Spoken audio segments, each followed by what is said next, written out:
बिना बारिश के पकोड़े। ये कहानी शुरू होती है पूजा के घर से। क्या औरत का घर शादी के बाद उसकी रसोई होती है?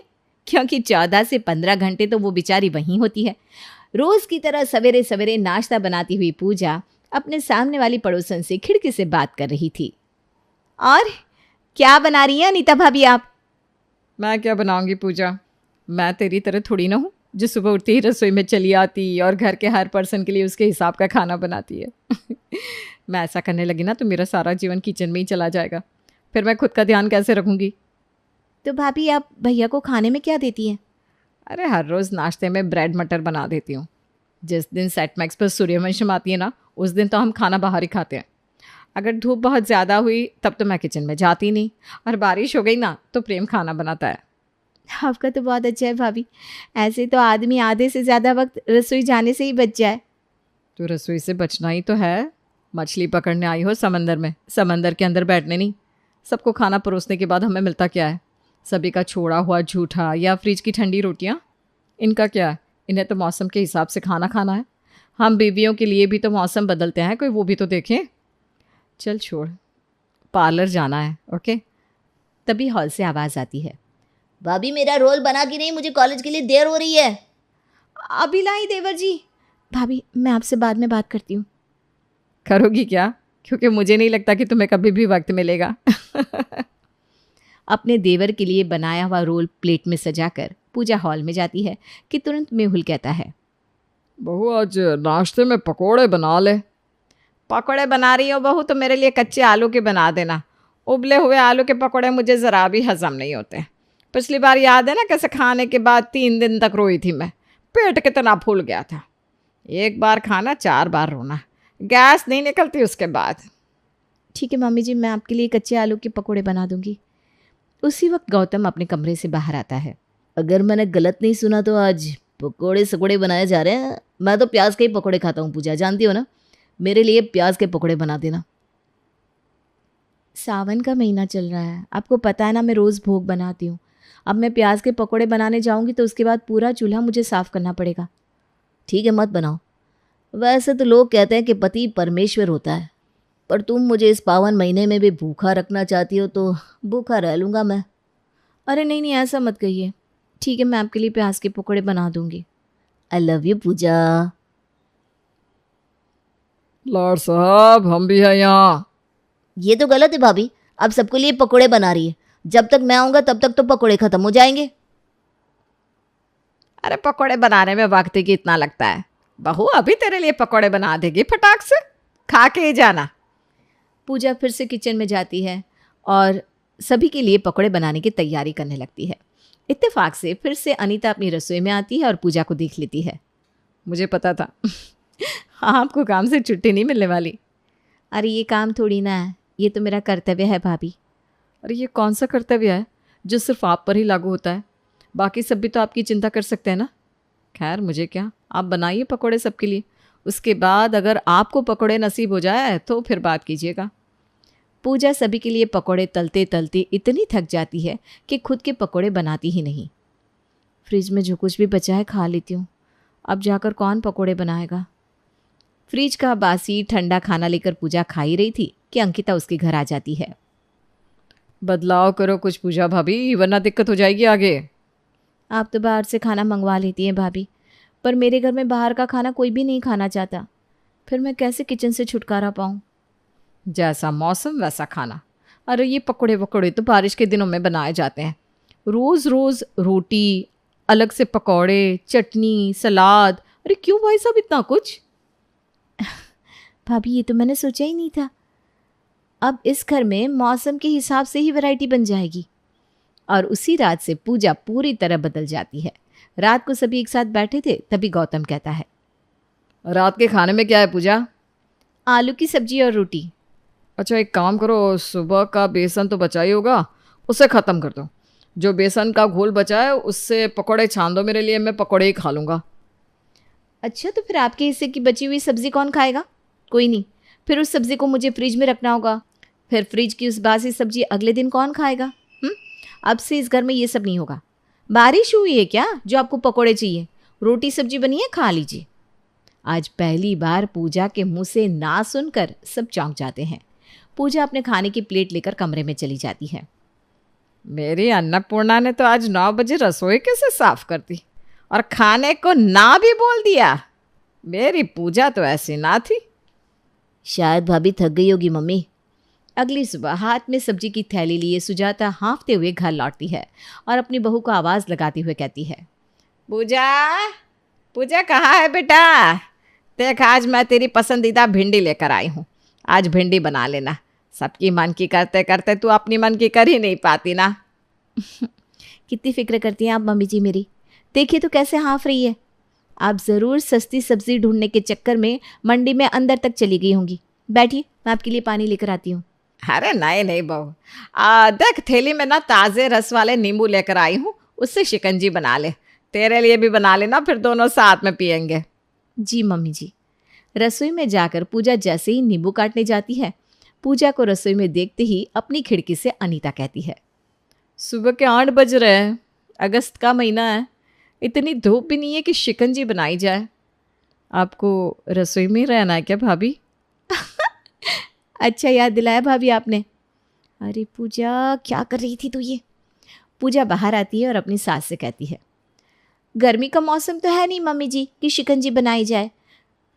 जग में पानी भरा हुआ है, आप ले लीजिएगा, और नाश्ता मैंने बना दिया है, मैं ज़रा बाहर होकर आती हूँ। ये कहकर पूजा अनीता के घर चली जाती है। बहू ने तुझे शिकंजी देने से मना कर दिया, यह तो बड़ी अजीब बात है। अब रसोई में तीनों वक्त का मिलाकर एक ही वक्त का खाना बनता, बाकी सभी को वही खाना गर्म करके खाना पड़ता। इसी तरह दिन बीतते जाते हैं। एक दिन निखिल अपनी भाभी से कहता है, कल अगर मटर खाने को मिल जाए तो मज़ा आ जाए, नहीं भाभी? मौसम है क्या मटर खाने का देवर जी? इतनी अच्छी आलू की सब्जी बनाई है मैंने, खाइए, मजे लूटिए। वैसे बड़े दिन हो गए, आजकल पकोड़े भी नहीं बनते। तुम तो पहले कभी छोले भटूरे, कभी पाव भाजी, क्या क्या नहीं बनता था हमारे घर में। ये पाव भाजी, छोले भटूरे छुट्टियों में अच्छे लगते हैं। अभी रक्षाबंधन आ रहा है ना, फिर दिवाली आएगी, उस दिन बना दूंगी। रोज रोज बनाने की चीज़ें थोड़ी ना ये। अच्छा ठीक है। इस तरह अनीता की बात सुनकर पूजा किचन से फ्री रहना शुरू कर देती है। अब दिन भर फ्री बैठी पूजा को कुछ समझ में नहीं आता कि वो क्या करें, जिस कारण वो चिड़ी चिड़ी रहने लगती है। इसके अलावा घर के लोग बार बार एक ही खाना खाने से परेशान होकर कम खाना शुरू कर देते हैं। पता है मम्मी, आज मैंने वेट चेक किया, पिछली बार 75 था और आज 71। मुझे भी ना आजकल बस चक्कर आते रहते हैं बेटा। बहू ने हम सबकी आदतें ही बिगाड़ दी थी। गर्मा गर्म खाना खिलाती थी, स्वादिष्ट खाना खिलाती थी। अब तो एक ही वक्त बना हुआ खाना बार बार खाने का मन भी नहीं होता।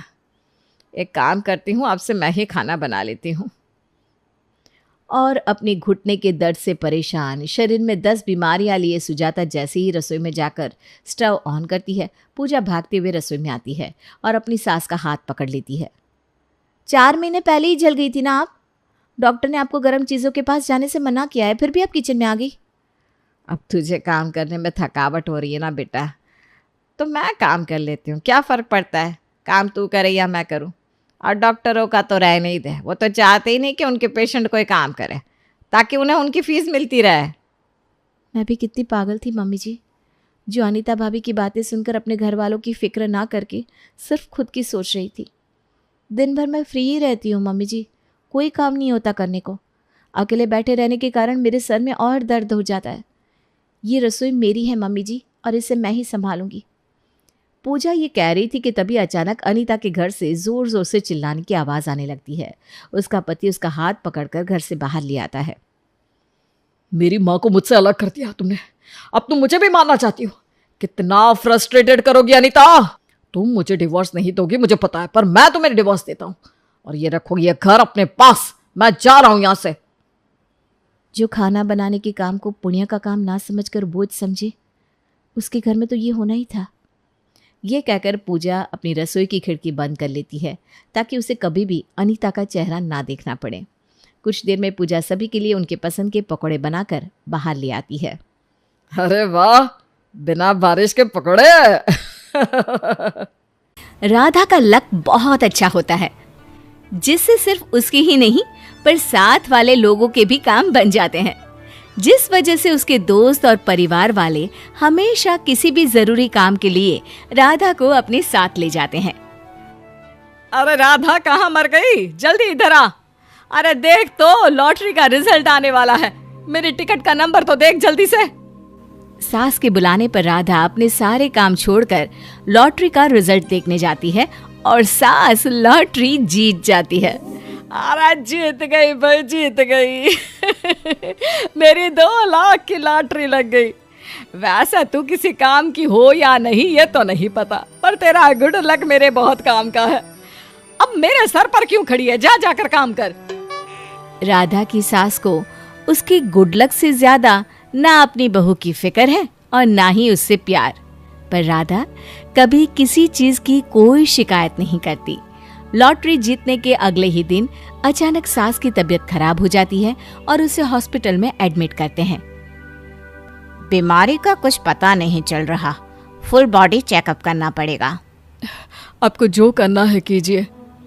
सास के सारे टेस्ट होते हैं पर कोई बीमारी नहीं निकलती, जिसके बाद उन्हें डिस्चार्ज तो मिल जाता है, लेकिन लॉटरी में जीते सारे पैसे बिल देने में निकल जाते हैं।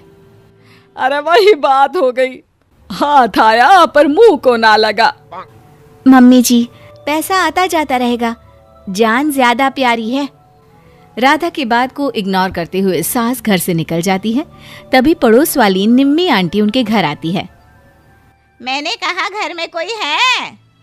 जी आंटी कहिए।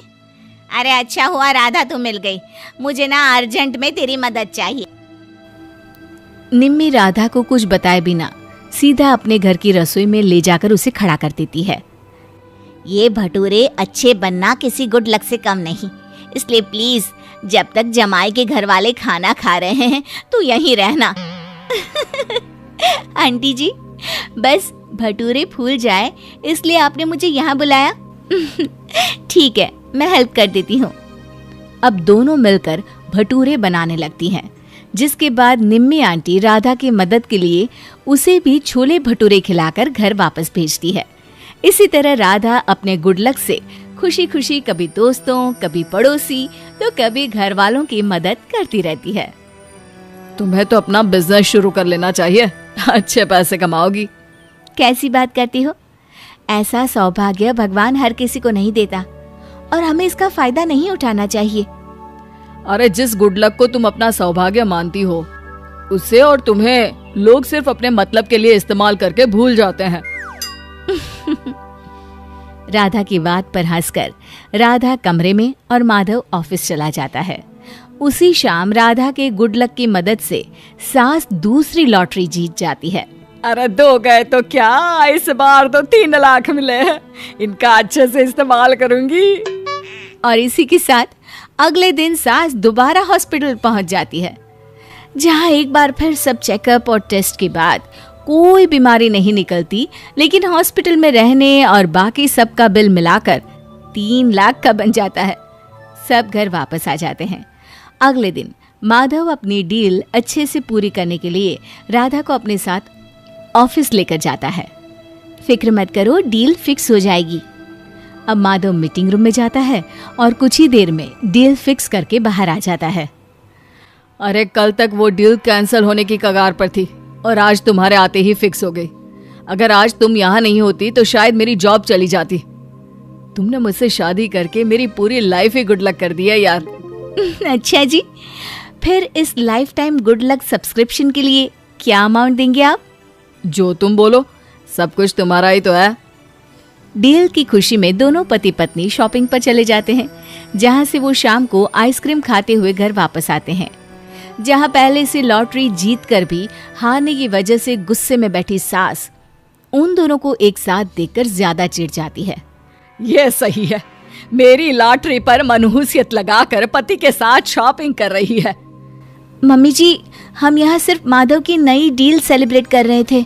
ओहो, वही तेरे गुड लक से मिली होगी ना डील। देखना उसका भी वही हाल होगा जो मेरी लॉटरी का हुआ। अरे सब डूब जाएगा।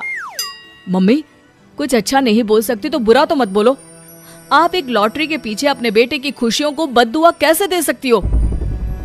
डोंट वरी, ये कुछ भी बोले तुम्हारी डील पर कोई असर नहीं होगा। हाय देखो तो जरा हिम्मत, तेरी शादी अपने बेटे से कराई जिससे गुड लक इस्तेमाल कर करोड़पति बन पाऊं, ना कि बैठ कर तेरी बकवास सुनने के लिए।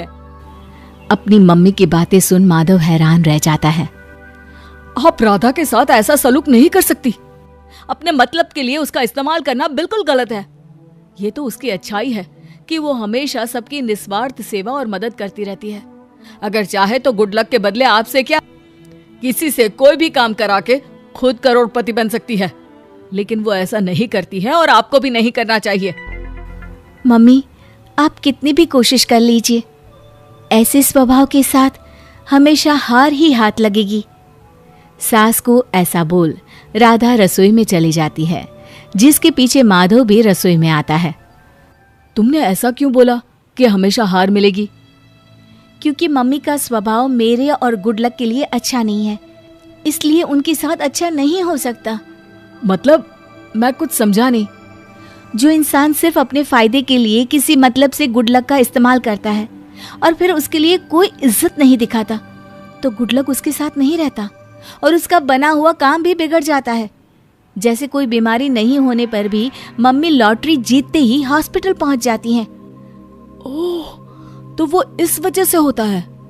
मतलब अगर कोई गुड लक का इस्तेमाल कर उसकी इज्जत नहीं करेगा तो उसके साथ कुछ भी हो सकता है। फिक्र मत करिए, किसी की जान पर कोई खतरा नहीं है। बस उतना ही होता है जितने में गुड लक से बना काम बिगड़ जाए। रसोई के बाहर खड़ी सारी बातें सुन रही सास ये सुनते ही रसोई के अंदर आती है। आखिर आज पक्का हो गया कि मेरे बने हुए काम ये कुल्हड़ औरत ही बिगाड़ रही है। जस्ट फॉर द इंफॉर्मेशन, इसमें मेरा कोई हाथ नहीं है, ये गुड लक का नियम है। अरे जब गुड लक तेरा है तो नियम भी तो तेरे ही बनाए होंगे ना, जिससे मैं कभी अमीर ना बन पाऊं। मुझे आपसे कोई दुश्मनी नहीं है। जब मैं छोटी थी तो मेरा लक बहुत खराब था, जो काम करने जाती बिगड़ जाता, इसलिए मम्मी पापा एक सिद्ध बाबा के पास लेकर गए। उन्होंने मुझे इस गुड लक का वरदान दिया और साथ ही ये नियम भी बनाए। तुमने आज से पहले ये सब क्यों नहीं बताया? क्योंकि कभी जरूरत नहीं पड़ी। लेकिन अगर आज मम्मी को सच पता नहीं चलता और वो जबरदस्ती अपने लालच के लिए दोबारा गुड लक का इस्तेमाल करती, तो ये शायद हमेशा के लिए चला जाता। देखा माँ, तुम सिर्फ अपनी मैं की दुनिया की वजह से असली दुनिया में क्या तूफान खड़ा कर रही हो। बेटे बहू की बात सुनकर सास को अपनी गलतियों का एहसास होता है और उसी दिन से वो अपने पर्सनल एजेंडा के लिए गुड लक का इस्तेमाल करना छोड़ परिवार के साथ खुशी से रहती है।